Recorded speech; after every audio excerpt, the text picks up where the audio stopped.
From 2.5 LPA to 70 LPA। ये jump करा है हमारे आज के गेस्ट ने।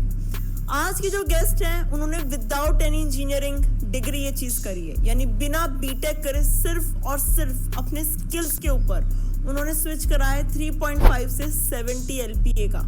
उनकी क्या जर्नी थी, क्या प्रिपरेशन थी, क्या स्ट्रैटेजी थी, क्या क्या रिसोर्सेज यूज करे, वो सारी चीजें इस वीडियो में कवर्ड होगी, तो इस वीडियो को एंड तक जरूर देखना।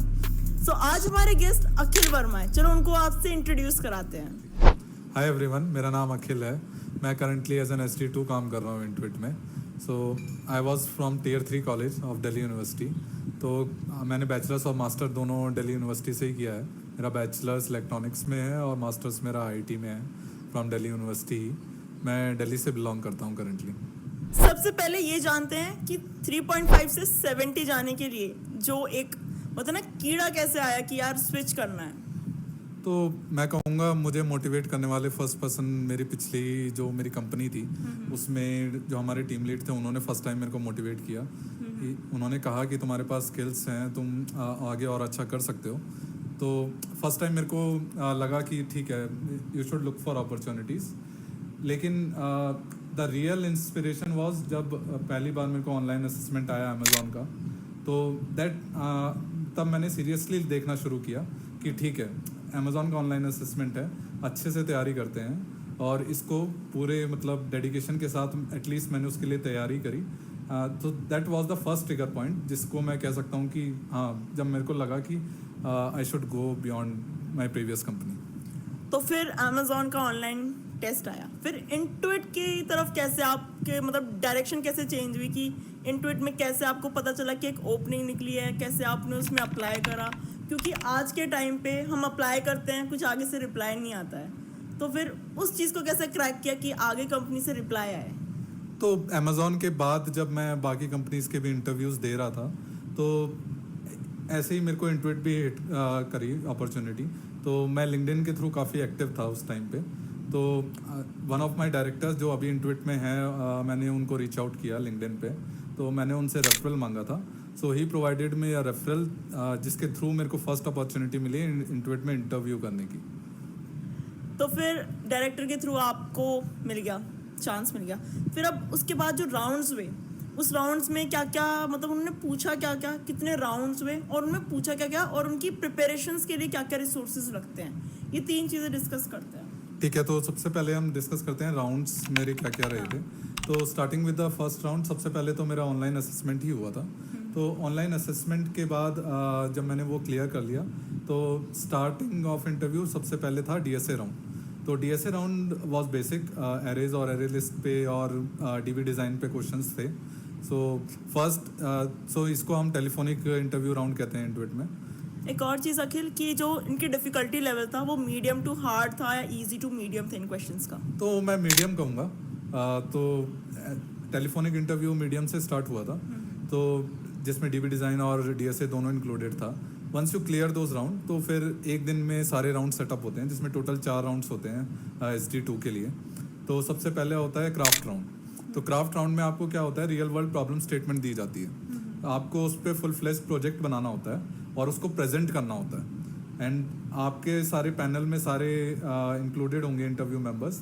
दे विल आस्क क्वेश्चंस उस प्रोजेक्ट के रिगार्डिंग दैट, कि आपने कैसे इम्प्लीमेंट किया है, क्या अच्छे से हो सकता था, how can you improve performance, all of that.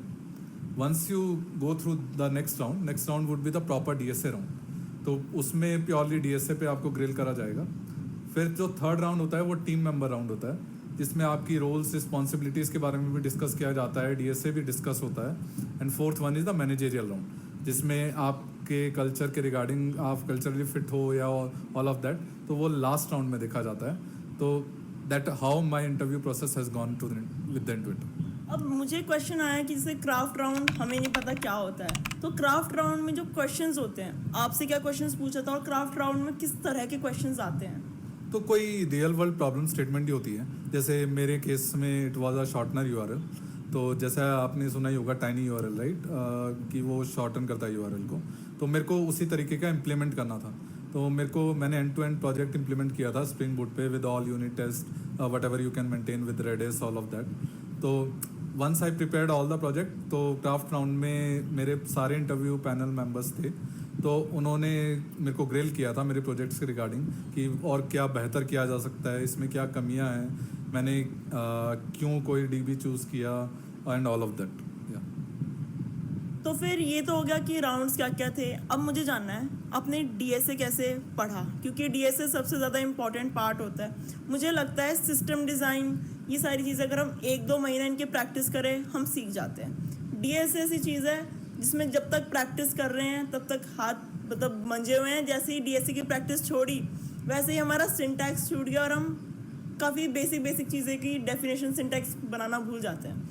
तो फिर जैसे मुझे पता है आप नौकरी कर रहे थे, ऑलरेडी आप एक जॉब कर रहे थे, उसके साथ साथ टाइम निकालना डीएसए के लिए, वो कैसे प्रिपरेशन स्टार्ट हुई?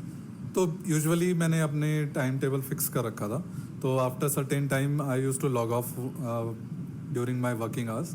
तो उसके बाद मैं हमेशा डेली 2 आवर्स देता था for preparation of the DSA. What I मतलब जो लगता है मेरे को बाकी लोग एटलीस्ट जो मेरे केस में वर्क किया है, लोग लीड कोड पे they go and they just start doing questions.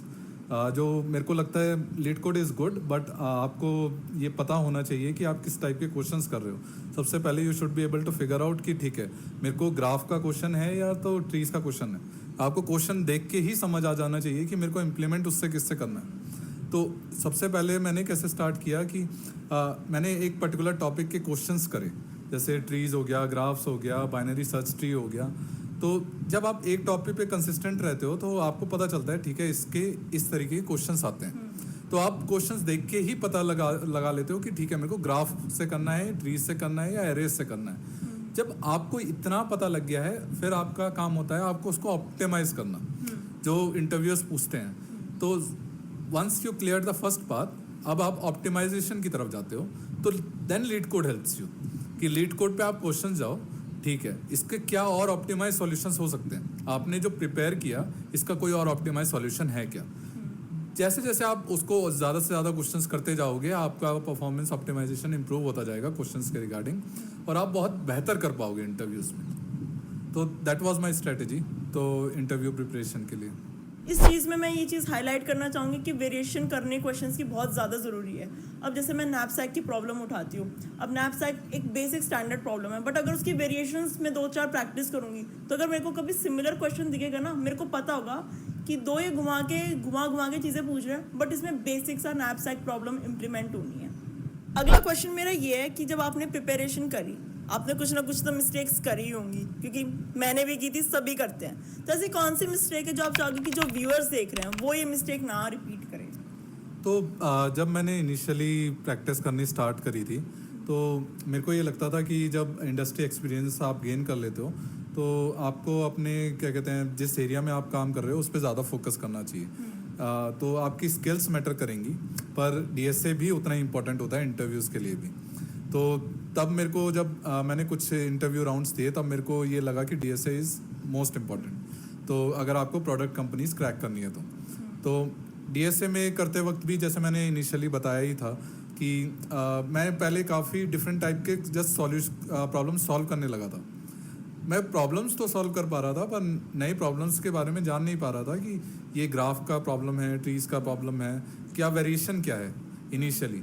और ऑप्टिमाइजेशन के लिए इनिशियली आपको सॉल्यूशंस में जाके बार बार देखना पड़ रहा था। ठीक है, तो तब मैंने थोड़ा अपना अप्रोच चेंज किया उसके रिगार्डिंग और मेरे को रिजल्ट्स भी मिले उसको लेकर। बिल्कुल सही बात है, बहुत सही बात है। अब मुझे एक चीज़ खुद से जाननी थी कि आपने कहा था स्टार्टिंग में मेंशन करा था कि आपकी लिंक्डइन प्रोफाइल स्ट्रांग है, तो हम अपनी लिंक्डइन प्रोफाइल को कैसे स्ट्रांग बनाएं, क्या क्या पॉइंट्स का हम ध्यान रखें अपनी प्रोफाइल को जब भी हम बिल्ड कर रहे हैं? तो मेरा ये मानना है LinkedIn profile easy to understand होनी चाहिए, सबको देख के ही पता लग जाना चाहिए आपका मोटिव क्या है लिंक्डइन प्रोफाइल को लेकर। आप अपॉर्चुनिटीज़ देख रहे हो, आप या तो अभी कैजुअली देख रहे हो, तो आप अपने अचीवमेंट अच्छे से मेंशन करो। जैसे सर्टिफिकेट्स हैं ये सब इतना मैटर नहीं करता है, तो रैदर देन कि आप लिंक्डइन को भर दो उन चीज़ों से, बेटर ये है कि आप जो आपकी मोस्ट इम्पॉर्टेंट अचीवमेंट्स हैं उसको रखो।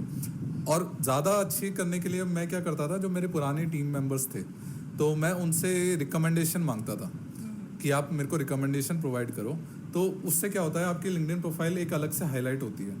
और एक अदर रीज़न, सबसे बेस्ट रीज़न जो मेरे को स्किल्स दिखाने का लगता है, आप क्या कर सकते हो, अगर आप फ्रंट एंड में हो या बैक एंड में हो, गिटहब है, आप गिटहब पे रेगुलरली उस पर कमिट करो, आप अपने प्रोजेक्ट्स बनाओ और अपने प्रोजेक्ट्स को लाइव शोकेस करो। गिटहब भी आपको एक एटलीस्ट एक साइट तो देता ही है बनाने के लिए फ्री में। तो मैंने क्या किया था, as a part of my portfolio मैंने पोर्टफोलियो बनाया था लाइव। तो मेरा रेज्यूमे तो था ही, पर लोग मेरा पोर्टफोलियो भी देखते थे लाइव कि मेरी फ्रंट एंड स्किल्स भी हैं, बैक एंड स्किल्स भी हैं दोनों। तो वो एक अलग इंप्रेशन डालता है जब आप इंटरव्यू के लिए अप्रोच करते हो। मुझे पोर्टफोलियो एज अ प्रोजेक्ट बहुत अच्छा लगता है, क्योंकि मुझे लगता है हम अपने आप को ही एज अ ब्रांड दिखा रहे हैं और हम अपने ही चीज़ को बिल्ड करके अपनी ही मतलब अचीवमेंट्स को बता रहे हैं, खुद ही बिल्ड करके। सो अब ये तो हो गई काफ़ी सारी चीज़ें कि हम कैसे पहुँचे, क्या रिसोर्सेज थे। अब मैं जानना चाहूँगी इंटुइट में काम करने के पर्क्स क्या क्या हैं। तो मैंने काफ़ी रिसर्च किया था जब मैं इंटुइट में आया था। हम सबको होता है जब जिस कंपनी में हम ज्वाइन कर रहे हैं क्या पर्क्स हैं। तो मैं ये कहूँगा कि इंटुइट काफ़ी एम्प्लॉय सेंट्रिक कंपनी है इस मामले में। तो एटलीस्ट जब मैंने ज्वाइन किया था 2-3 महीने में ही एटलीस्ट 4 to 5 इवेंट्स हमें करने को मिले थे। और मतलब आपको कैजुअल जो बाकी कंपनीज ऐसा दिखाती हैं ना कि हम ये दे रहे हैं, वो स्पेशल ओकेजन्स पे देती हैं। पर इंटुइट क्या है, कैजुअली आपको किसी भी हर मंथ एटलीस्ट एक टी-शर्ट्स मिलती रहेंगी, कुछ ना कुछ मिलता रहेगा। और बेनिफिट्स मतलब मेजर बेनिफिट्स तो इंक्लूडेड हैं ही, जो आप मतलब बाकी कंपनियों में जो दिखाया जाता है बहुत बड़ा चढ़ाकर, मतलब ये तो कैजुअल है इंटुइट में। जैसे कि फ्री फूड हो गया हमारे पास, फिर वो कैब फैसिलिटी आ जाती है। और मुझे भी पता है इनको आईफोन 14 प्रो मिला हुआ है सबको, आईफोन 14 प्रो मैक्स सबको मिला हुआ है एम्प्लॉयज़ को।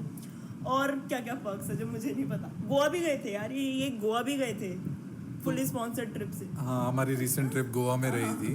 तो हमारी टीम गई थी गोवा ट्रिप लास्ट ईयर ही। तो और बेनिफिट्स की अगर मैं बात करूँ तो हमें स्पॉटलाइट्स मिलती हैं।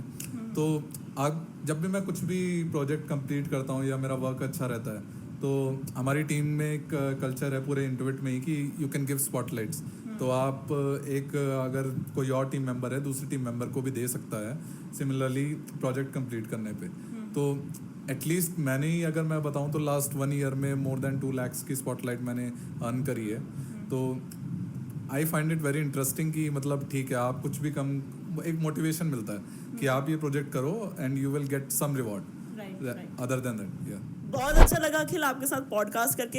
ऐसे और पॉडकास्ट अगर आप चाहते हो ऑफलाइन मोड में, जैसे ये है, ये उनमें से एक है, तो नीचे कमेंट ज़रूर करना। कोई भी डाउट हो, कुछ भी पूछना हो अखिल से, अखिल की लिंक्डइन प्रोफाइल नीचे डिस्क्रिप्शन में मेंशन्ड है, आप उनको रीच आउट कर सकते हो, मुझे रीच आउट कर सकते हो इंस्टाग्राम पे। सारे इंस्टाग्राम हैंडल, लिंक्डइन, ट्विटर सब कुछ नीचे मेंशन्ड है। So that's all for this video. See you guys in the next video. Till then bye.